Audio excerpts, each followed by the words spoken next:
if we're not breathing wholly and completely, we're actually not activating parts of the circulatory system and the respiratory system, which also impacts the brain. The brain is it's incredibly resourceful. Your next favorite podcast pick starts now. Here's the Professor and Heather Ann. Welcome to the Professor and Heather Ann. Although we don't have all the answers, we hope that we can encourage and excite you. We're here sharing our lives to inspire you to make the most of the second half of your life. And in this episode, we're going to be dealing with the topics of trauma, grief, and profound life changes, things that,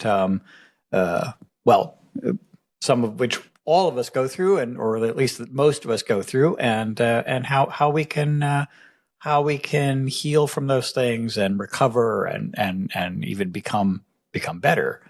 And change, learning skills and different things to change the trajectory of your life. That even if you've gone through some trauma, it doesn't mean that has to be your that has to be the path that you continue down for the rest of your life. Yes. And so our guest, who we'll introduce in a few minutes, calls herself a transformation alchemist. She's a holistic practitioner. But before we introduce our guest,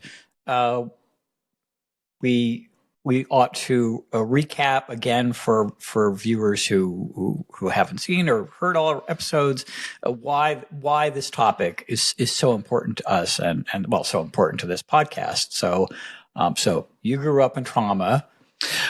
And a lot of people do grow up in trauma. And I grew up in I had a childhood that was full of trauma, but then the main catalyst of everything and how it came to abrupt end was we became front page news. And so that not only shaped what I had dealt with as a child, it shaped how things that I was learning and taking into my adult life. And even though I didn't grow up thinking of the white picket fence and I'm going to have children and all of that stuff.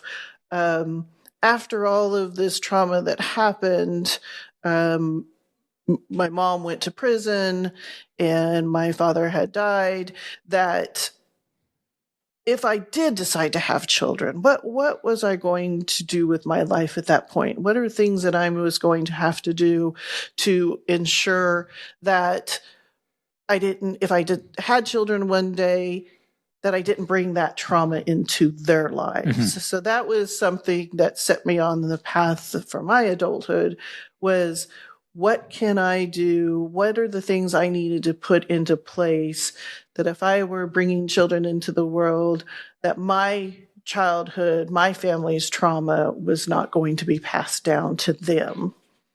And I'm excited for our next guest because she has all kinds of information.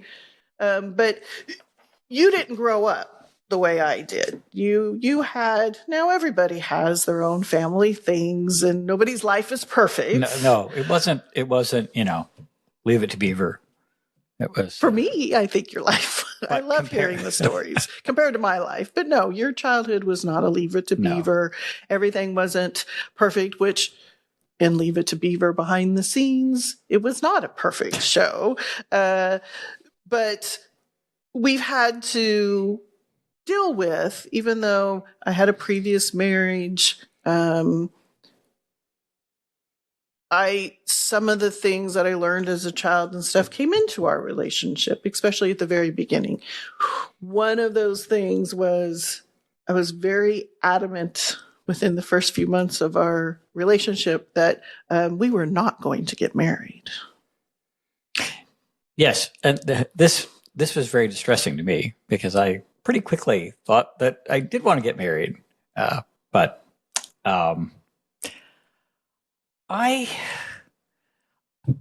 we might have mentioned this in previous episodes, but there's this app that I guess by measuring variability in heart rate, it measures things like stress and general health and so forth. And so, we would, first thing in the morning, we would both use this app, and it would almost always show your stress like up near the very maximum, 100%. And mine was always much lower, and you would It was almost perfect. You get annoyed at me. I was always I'm still annoyed because mine is better than it used to when we first started using this app than it used to be. But you're always like, you're calm, you're ready to take on the day. Mine's like, you probably should just go back to bed and just start over. And it was first thing in the morning, and I would get so annoyed that this is but still things that I still have to deal with. The childhood experiences of the kinds that you went through permanently sets the stress response system at this high level of being always vigilant for the possibility of danger. And so, it's manifest in things like cortisol levels and so forth. And so, yeah, you're always at a pretty high level of stress. So I guess it is a measure of that. My childhood was pretty darn good because my stress is usually pretty low. So, okay. So this brings us then to our guest who helps people heal from trauma, among other things. And so we're very pleased to have with us Gina Waterfield, who again calls herself a transformation alchemist. She lives and works in Texas. She has over 25 years of experience in holistic healing. She works with people, especially women, dealing with grief, chronic pain, and emotional exhaustion. So welcome, Gina. Thank you so much for being with us. Thank you so much for having me, Professor and Heather. It's wonderful to be here with you both. I'm still laughing at what I just heard a few minutes ago. Well, let's dive in a little bit. Tell us a little bit more. Let's dive in a little bit more. Explain to us your title, which you and I have had multiple conversations. It's even more than that on how you help people with their healing. Well, titles, that's such an interesting word in itself. And, what does it really mean? What does it really mean? I think like a lot of us who are entrepreneurs and business owners, we wear a lot of hats. And so yes. we could put on a lot of titles, right? And, but I am a somatic practitioner. I am a clinical hypnotist. I have worked with people through coaching and speaking and writing written word. I've worked with people in my office from all over the country for many years now, doing private intensive healing sessions, which lasts about half a day. And so I think that I also work with people in a grocery store, in an elevator, in a airport, because I think that we interface with people all day long, every day in different ways. And yet how we communicate with people really says a lot about that heart coherence that you were talking about earlier, Professor. You mentioned something about that. We have the ability to co-regulate each other or set each other off, right? Mm-hmm. Mm-hmm. Yes. So we're all doing these things almost every single day, and so maybe all day long in some form or another, right? If we're involved in other human relationships or relationships with other people. Well, and let's talk a little bit about that connection and stuff. That's actually how we met. I went to a conference summit, and while you were up on stage talking, I just felt an instant connection with you. I just sat on the edge of my seat, wanted to absorb everything that you were talking about. And literally right after you got off of the stage, you just walked straight up to me and we instantly clicked and like, we need to talk and let's get to know each other. Because you, like you said, it's not necessarily about the titles, but you're a relationship coach with people in their relationships with themselves. You're one of the things that I love is the mental real estate coach. There's just so many words that can describe the things that you do and how you help people. Yeah. Well, and that's true. And that's why I've always struggled with finding one word or one term to define what it is that I do with people. And, I am a holistic healing practitioner overall. That's my overarching title, I guess. But there's so many elements and nuances to that. There's the body, the information that comes from the body wisdom, what guides us primarily more than anything else. And if the body doesn't feel safe in some way, or the body is triggered by something that feels unsafe, we're going to feel it there first. And I remember, well, let me just go on. There is the mind, and, in working with clients using hypnosis for many decades now, in my experience, we are shaped by all of the experiences that we've had in the past. Mm-hmm.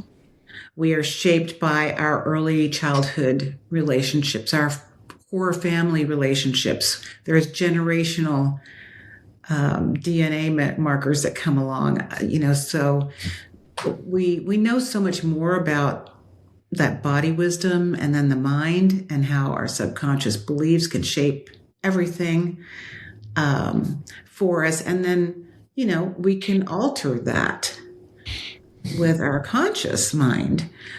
But there's a lot of interplay there. And there's some big gaps for a lot of people, right? So when I'm using hypnosis to help people overcome the worst of themselves. But first, sometimes we just need permission. Sometimes we need a reminder to go back into the past and see where the problem originated that might be crippling you today in some way, right? Or stopping you in some way, limiting your progress. And it could be anything from test anxiety.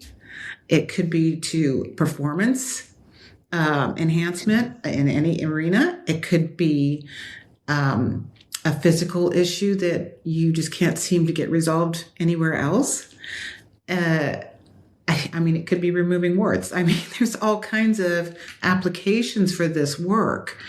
But it is interesting to me that there is such a strong body-mind connection. And we used to say mind, body, spirit. My philosophy is in league with a lot of others who say it is the body first. And that's interesting that you talk about that. And I just don't think that people realize that. Even with everything that I went through as a child and things, it's only been the last few years I've learned more about the body. And, like my hip flexors are tightest part of my body, no matter what I do. I just have issues with them. And I was in a stretching session and the trainer hit this one spot. And I literally instantly started crying, not crying because it was painful, crying that I just felt my whole body was just releasing years of whatever's been built up. And even the trainer stood back for a minute. And he goes like, "Are you okay?" And I'm like, "Keep going. It's okay. I need you to do this." And it was very fascinating. And it wasn't until then, and this was only a couple of years ago, that I started paying more attention to the body and what my body was doing, and thinking back of the traumas and stuff.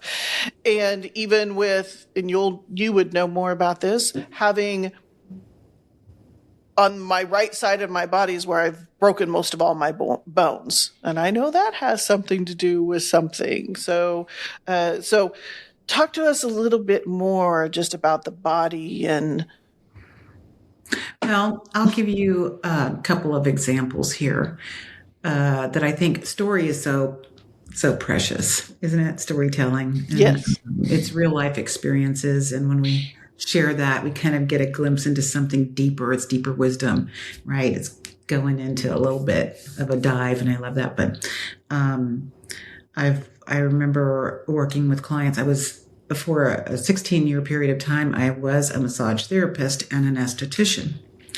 And I remember primarily working as a massage therapist and also as an energy healer practitioner.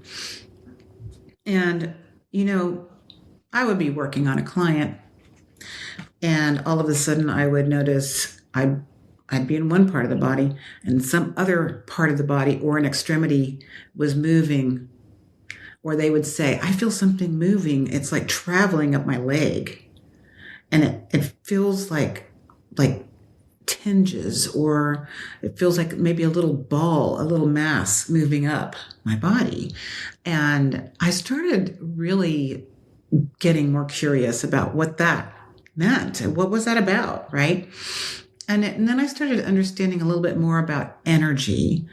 And then there's the fascia tissue. So there's the soft tissue, there's hard tissue, there's, the skeletal body, then there's the muscular body, then there's the ligaments and tendons and all the connective tissues, and then there's the circulatory system. So all of these systems, you could go on and on. These systems are so closely connected, and one triggers another. And so if, for instance, you haven't been you haven't healed certain elements, or certain elements of your being haven't been healed, you could, for instance, be breathing in a really very shallow way. We say from the neck up, right? And so taking a full breath doesn't feel safe. The body's restricted so much that it's not allowing that openness. And so as a yoga teacher, I'm also a yoga teacher. So as a yoga teacher, we would say, open the chest wall, spread the diaphragm, inhale and exhale deeply, bring it all the way down to the belly, bring it down to the core of the body. You're going to really feel the breath moving down. And so we're giving people these signals, and it's really developing a body awareness that we didn't have otherwise, because we've been so busy protecting ourselves and keeping ourselves safe. Our nervous system has been overly activated for so long. Now we are in a rigid pattern of holding. And so we don't tend to realize that happens, because it happens generally slowly over time. And it's supported by us over time, right? And so we actually need reminders. And sometimes just touching the body in a certain location can do that. I apologize for that. I thought I had shut that down. I have do not disturb on. I don't understand that. But it is so interesting to me. Another element here I'll give you, and there's been hundreds and hundreds of cases that I worked with people where it was just completely evident they were holding on to this trauma in the body. But I'll use myself as an example. I struggled walking downstairs for a while, and this was a long period of time, but I noticed a glitch. I kind of like I'd hold on to the rails. I'd get this feeling like I was going to miss a step, and I'd kind of jerk a little bit. And then over time, I remember I was in a really anxious period of time, where a lot of things were kind of falling apart. And I remember it getting worse. And I would, even in my own home, going down the short staircase, I would feel that glitch in my gut, and it would tighten up, and it would make me take a deep breath, like a quick breath in, like I was going to fall. These are body responses that are automatic, I went to my parents one day and we were sitting at the table and I said, do you guys know any reason why I might have an issue with this sense of going downstairs as a terrifying ordeal? And I said, it's bothered me over time, but now I'm feeling like it's maybe almost even going into a little mini panic attack. So it's getting worse. And they're eating and my mom stops eating and she looks at me and she goes, maybe that's the time. Maybe it's about the time that you fell down the stairs at your grandmother's house in the cellar stairwell in a baby walker at the age of 8 months old. Oh, wow. Mm-hmm. Now, I looked at her and I kind of went internal for a minute. And it was as though my whole body was responding to that information because I felt this strange sensation, almost like energy waffling like this around my whole body, especially in my abdomen and my gut. And I remember letting out this sigh, like,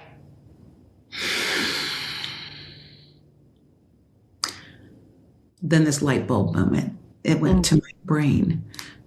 It went to my mind. That was my brain being triggered to say, okay, now your mind can be relaxed. That was it. It was all almost like autonomic. And I realized then, and I had been working with clients. The reason I asked my parents that question was because I had been working with hypnosis clients for so long and, and healing clients coming to me for healing work. And I knew instantly that was it. And so I was able to connect the dots. But this is a story of how my work developed over time, really. I could go back to the time where, as you and I talked before the show, Heather, that one of my grandmothers was what we will call a healer. I'm going to say that, knowing that words matter and somebody's going to have an issue with it and somebody's going to go, oh my God, really? So I'm usually very cautious about words I use, but sometimes it's just completely apropos. And I watched my grandmother, who was a very faith-based woman, work with people to help them heal from some kind of experience that they were having that was not a feel-good experience in a number of ways. And that early, she really, I worked with her as a little girl. And over time, started thinking that was a little weird. And I didn't want to be weird. So when I was old enough to decide that was weird and I didn't want to be weird, I wanted to be like everybody else, I kind of stepped back from that for a while. But necessity, out of need comes familiarity with a lot of things that we'll explore deeper at some point, right? All of these experiences that I've had, whether it was my grandmother and my mother, my mother's basically clairvoyant. I have several aunts who are as well, and all the clairs, but I think living all over the world too and seeing people everywhere, it doesn't matter who you are. There's a myth about transformation is that strong people don't fall. It doesn't have any boundary. It doesn't matter what your life looks like externally. People suffer. And Yes. I think having experience meeting people that have suffered greatly all over the world, just in a lot of different locations. And You have this uniqueness about you. Even we talked about that your granddaughter has even asked you about how you just seem to be in a room and be able to pull people in or feel them, just like with us. We were up on that stage that we had a lot of people there, but you and I kept having eye contact. We instantly connected afterwards. And it just was a great feeling to be around you and your energy and everything. And so many people, I feel, our age and everything, and what we talk about here on the podcast is, for midlife and transformation and, reinventing your life and everything, is that I think because of all the different childhood traumas we've dealt with, that people are sometimes afraid of that. And I have that. We've talked about that. Joe teases me a lot of times is that I could walk into a room, start talking to somebody, and the next thing they know, I know they're telling me their whole life story. They just feel comfortable with me. But you are on a whole nother level. So talk about what your granddaughter had asked you about and how that energy just draws people to you. Well, thank you. I feel like I was blessed with a number of gifts to bring forward in this world. And it's not to say that I haven't suffered, because I have suffered as well. And I think maybe sometimes we recognize each other on the street, through that suffering. And it feels very familiar. So there's a lot of elements to that energy that you said you felt that day. I think there's a lot of ways that we can look at that, and there's different ways that we can explain what that looks like or sounds like or what it is. And I remember the story that I was sharing with you was that I was in the company of my granddaughter visiting from Hawaii. She was 11 years old, and her mom and let's see, I can't even remember who was there at this point. I'm not exactly sure on what trip this was, but my son had died. And this was 2.5 years ago. He had a brain tumor, and he died at the age of 40, I think it was 42 at the time. I've had a lot of deaths in my life in the last few years. Yes, unfortunately.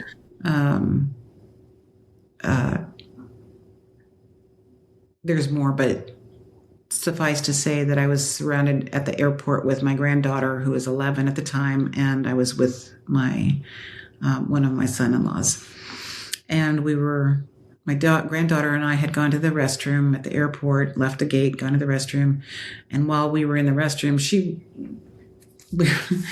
I was washing my hands, and the woman who came out of her stall to wash her hands was standing beside me, and she looked over and she said, "I saw you in the airport earlier." She says, "You are stunning, and I love your energy. There's something about you. You just radiate this beautiful energy." And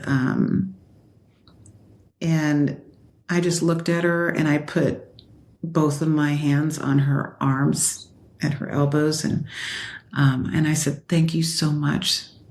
That's beautiful. Thank you for sharing that with me." And when I did that, she started tearing up.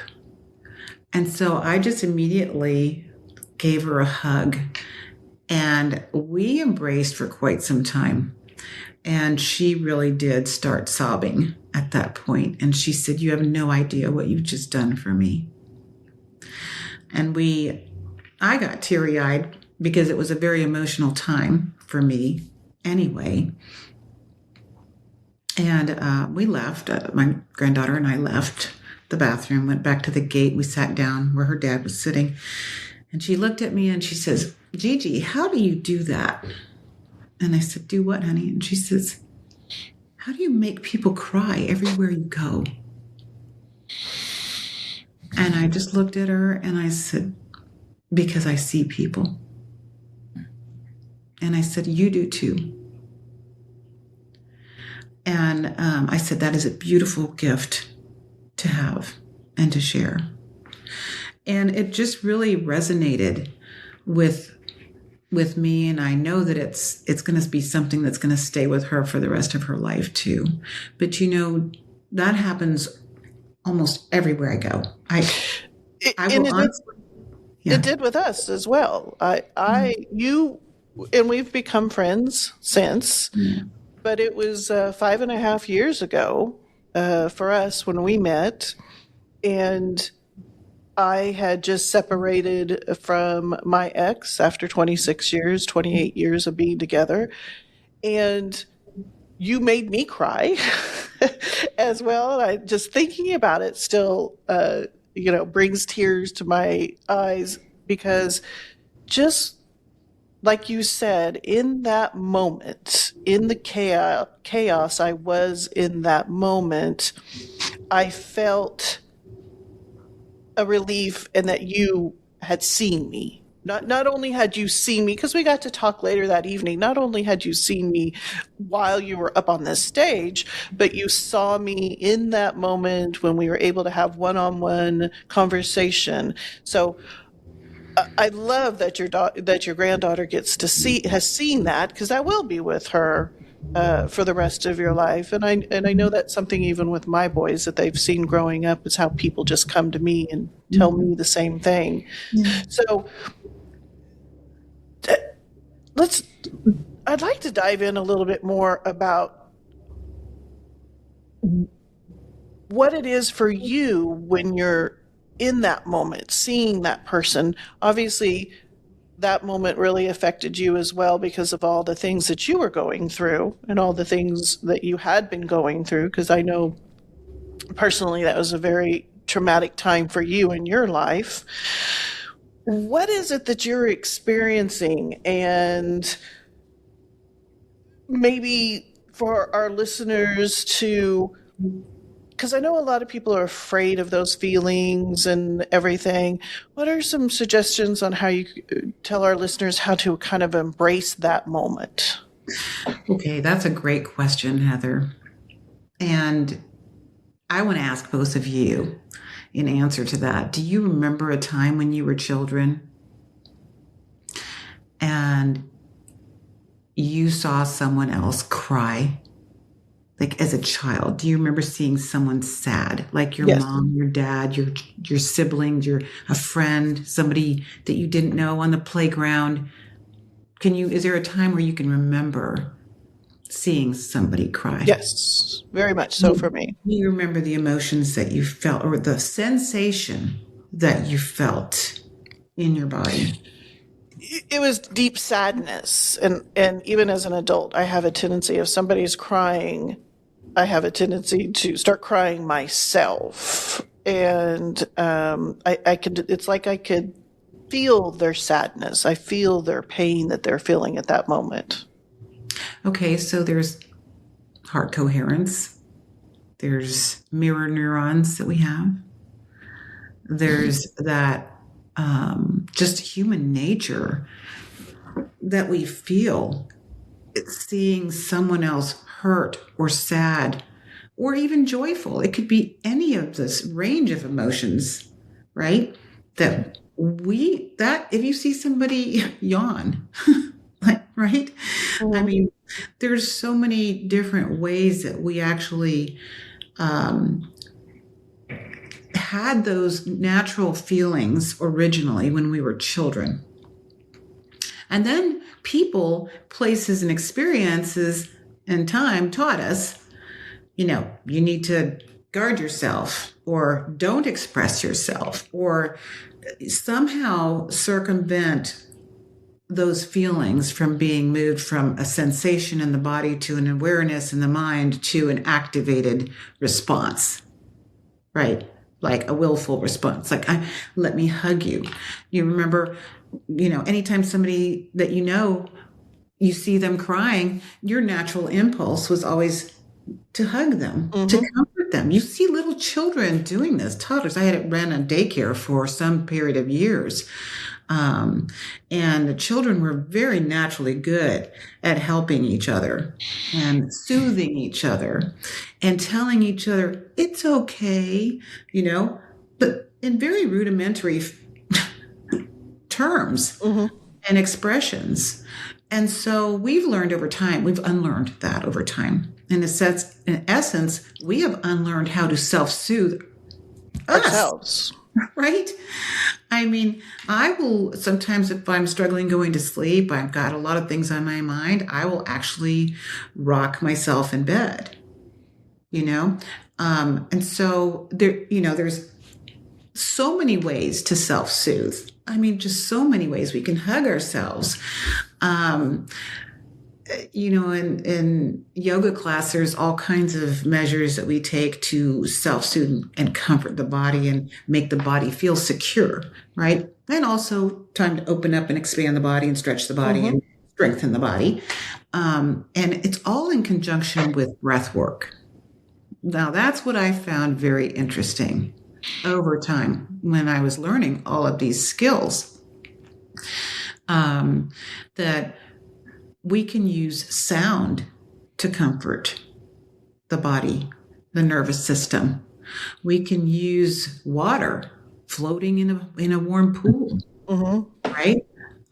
We can use things like even humming to comfort our nervous system, the vagus, stimulate the vagal tone.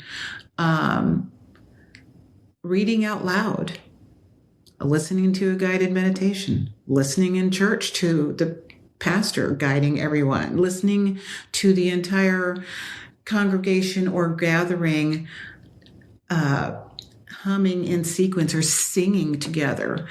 Those are all ways that we can manifest healing, right? Because we're using frequency, the energy of frequency, and brainwave frequency. What happens when you go to sleep? We go through these different frequencies. And these stages are very important because if we don't reach certain stages, we will not sleep completely as well as we could.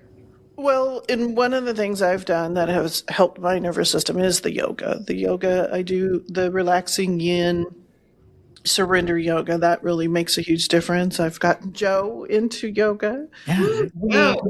We go to sound baths. Sound baths. Yes. I always fall asleep during the sound bath. Which I'm not sure if that's what's intended, but that's what happens when we go. But you relax. Yes, right. And so that is the purpose of it, to get your. That's my next question is for the listeners that are new to this, because I know a lot of people our age, have never done yoga or the breath work.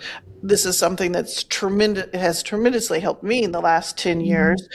What does that really mean? How do we talk about the importance of slowing down and listening to our nervous system? It's critically important. Just take sleep. We were just talking about sleep, for example. If you deprive someone of sleep, it doesn't take that long. The mind starts going off the rails. Yes. And so, and then there's, people have breathing issues and that prevents them from going to sleep, right?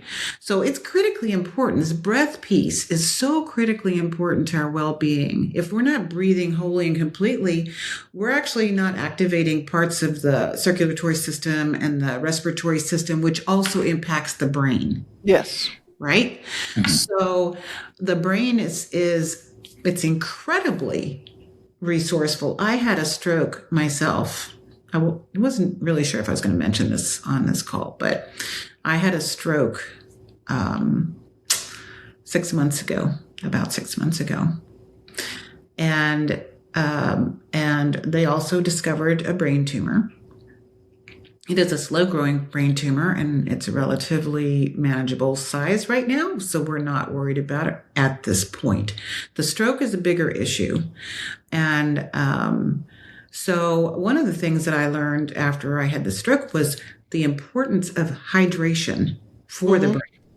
So the body is so reliant on us taking care of ourselves so that we can function at our best.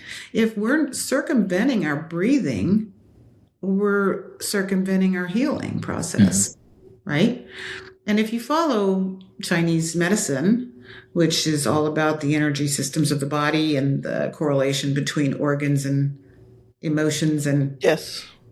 all of that, it's very important. We've made so many advances in the field of neuroscience, neurobiology of trauma and healing from trauma, that there's no reason at all why not to go and explore this. Yoga can be helpful. Journaling can be helpful. Journaling is really it's one of the measures that I use for any of my ongoing clients. They must journal. If they're not willing to journal, then I'm not willing to take them on as a client. Oh, that's interesting. It is so valuable. And one of the things that I just recently heard too for staving off keeping dementia at bay is they talked a little bit, the journaling. The older people they've done this study is the ones that handwrite, that writing and not typing or anything like that, but writing is making a huge difference for older people in dementia and memory loss. Yes. So that I like that you bring that up because I am a big journaler. I journal a lot. I really started picking that up about 15 years ago. So what is it that you won't take on a client unless they're journaling it? Is that just another way of releasing the emotions? Yes, it is. Yes, it is. And it's also a form of record keeping. You know, I've gone back and looked at some journals in some parts of my life because I will tell you that a lot of the work that I've done has been stimulated in part by my own choices in life and some of the fallout that I've had. And, you know, I've had a lot of experiences that would probably surprise most people. But it was a catalyst. Those experiences were a catalyst for me going deeper into the work of healing and what that really meant. And so what all of the modalities that are out there that can facilitate healing. And a lot of these things are absolutely at no cost. Mm-hmm. Like it's no cost for you to practice breath work. It's no cost for you to practice yoga. If you want to do it at home, find a channel on YouTube. I mean, or a book or whatever. There's no reason not to do some of these things anymore.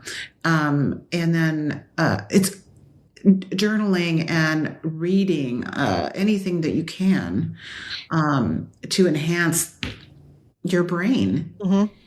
You know, your awareness of your body and your body systems and how they can work for you or against you. You know, there's art. I'm also an artist. And I picked up that habit again after I had the stroke because I was thinking, you know, it's part relaxation therapy for me. Mm-hmm. And it's part creativity and putting together the pieces. You have to evaluate, you know, colors, color schemes, color blending, blocking, layering, texture, types of brushes, types of brush strokes, using a palette knife versus the brush. Look at the shading, look at the context of the room. What is the contextual? There's all these elements to a lot of these tools that are so helpful in connecting neural networks for us. Would playing music be absolutely among those? Yeah. I've for the past just 10 years, I've been playing recorder. And of course, you know, when you take up an instrument as an adult, right, you never get as good at it as if you had started as a child. But I find it very therapeutic in that, because most of the time, you know, my attention is absorbed with abstract ideas and, you know, symbols and such. And whereas, you know, playing recorder, of course, there is a kind of an intellectual component to it. You know, there's understanding the structure of a piece and so forth. But a lot of it is just, you know, it's sensory motor. You know, you control your fingers, you control your breath, and you listen to what you're doing. And it's a way of sort of getting all that abstract, symbolic, conceptual stuff out of my head for half an hour.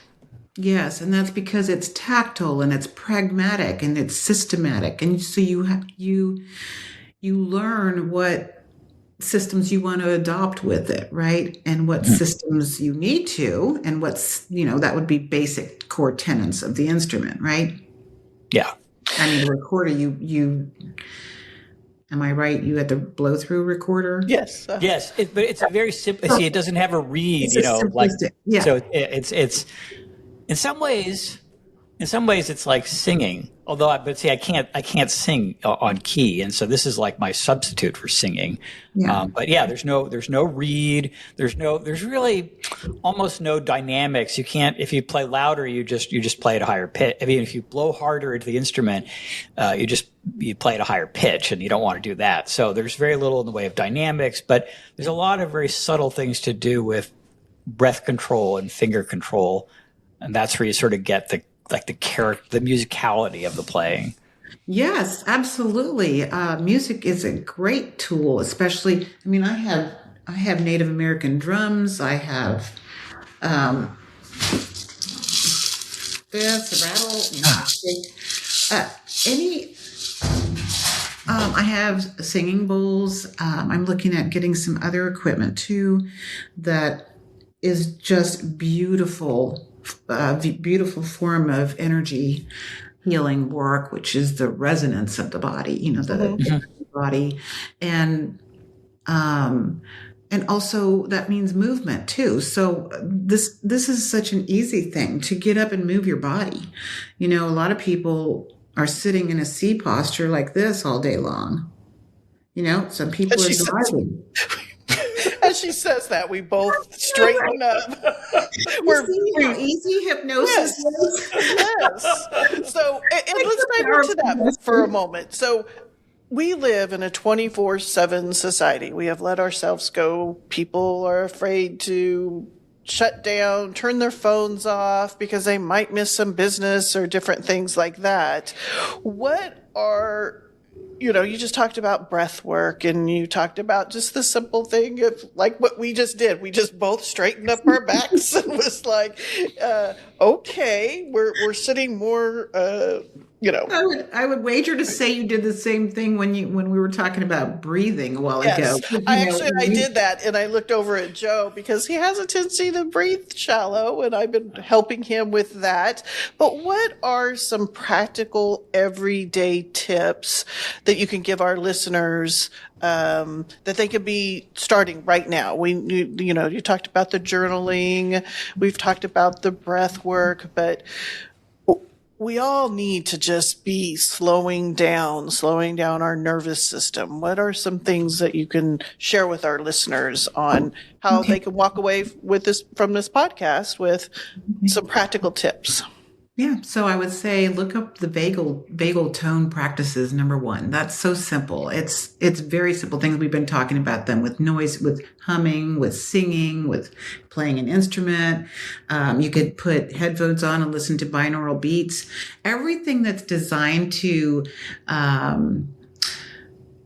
relax your nervous system, your central nervous system. And we want to get out of sympathetic nervous system mode where we're like, just hypervigilant and humming all the time. And it's not in a positive way, but we want to go to the parasympathetic side of it, where I always remember parasympathetic because it's like paragliding, like an umbrella, it's protecting you. It's opening the umbrella, but get out in nature. Number one, get out in nature for a little bit. I mean, we need the sunlight, right? Vitamin D, and we don't need extreme doses of it, but we need sunlight. And our eyes, this is really important. Our eyes need that sunlight too. Ideally in the morning, they say. And then, so it could be just getting up and going, sitting outside, sitting on the sun porch, sitting at on a park bench. But walking too is so simple. Everybody can do that, like almost everybody, unless you have some kind of physical limitation that you can't. But that is simple, moving your entire body. Some people go swimming. I have a girlfriend who's she's a PhD writing, I don't know how many books, third book, fourth book, and 2 workbooks right now. And she goes walking or swimming every single day. and she runs a restaurant. She has 2 teenagers at home still who are twins. She's married. She's a realtor. She is literally involved in so many things, but she goes swimming every day. And it's not impossible. People say, I don't have time. You have time for what you deem is important. And our health is important. So it's very simple things we've been talking about on this podcast that we can do to just start. The thing about journaling is that I was going to tell you, I went back and read some of the journals that I had written during a certain period of time. It was really rough. And I wrote in that journal every single day, and it was like slam journaling. I didn't filter anything. Do you know, I went back and looked 5 years later. I could not even read it. It was so painful to read, but I literally poured out. I emptied out everything that I was feeling during that time. And, a lot of that was what I was feeling, but I wasn't actually letting it out, releasing it in my real life. I was putting it on paper, so I'm releasing it that way. But it was a great indicator of I needed to exercise more at what was going on and leave that situation in order to become healed, more healed. And I want to add this too before I forget. Healing, we say, get over it. You can't think your way. You can't logic yourself out of some of this pain. You have to physically release it. You have to believe that it's leaving your body. Do you know what I mean? Yes. I know. It's not just manifesting it, like saying it. It's feeling it, breathing it in and out, letting it go physically. And thank you so much. I mean, we could keep talking for hours with you, as we normally do when you and I have conversation. And I think you've shared some very valuable information for our listeners. And we've all, no matter who you are, we've all gone through trauma.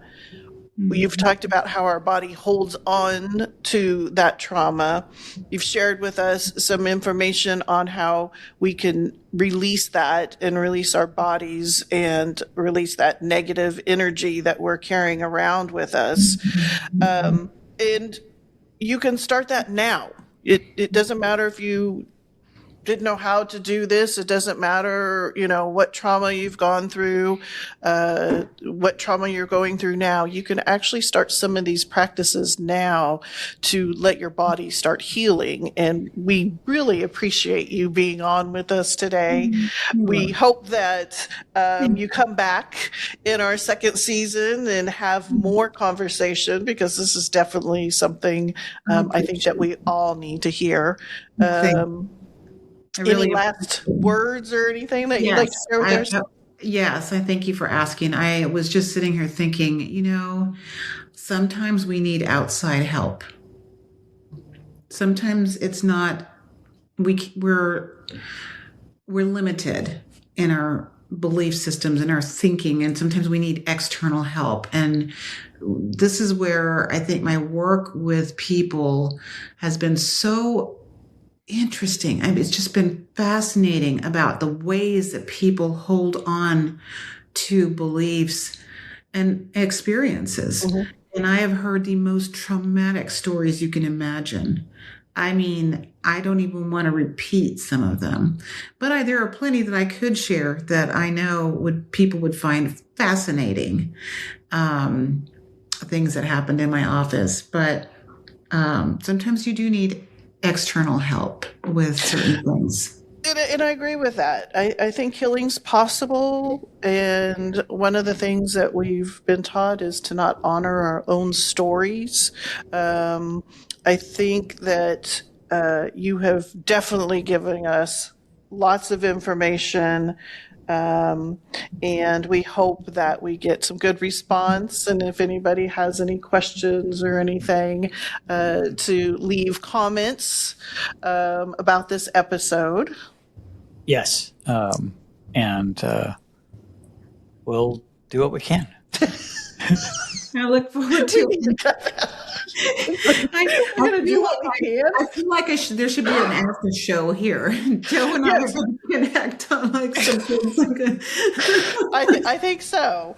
I need you guys to come over to one of my little dinner parties, and started hosting some intimate dinner parties just for getting to know people on a deeper level, just as friends, and no real agenda, but just sharing interesting information with each other. I agree. We love doing the dinner parties as well. I think we need to go back to that. We used to do that, our parents, when they were younger and stuff. And there are some things that we could do with bringing back. Yes. Like writing cursive is one thing I can think of right off the bat. Writing, and I still do. But again, Gina, thank you very much for joining us today. Really a great pleasure. We look forward to having you on future episodes. Thank you. It's been a pleasure. Thank you so much, you guys. And we'll talk to you later after the show. Yes. Thank you very much. So please subscribe and support our podcast, as we have so many more exciting discussions coming up, including guests. We can't wait to have you along for more episodes. So join us here each week, my friend. You're sure to get a smile. From lessons learned to mishaps, the adventures go on for miles. Here on The Professor and Heather Ann. Thank you for listening to The Professor and Heather Ann.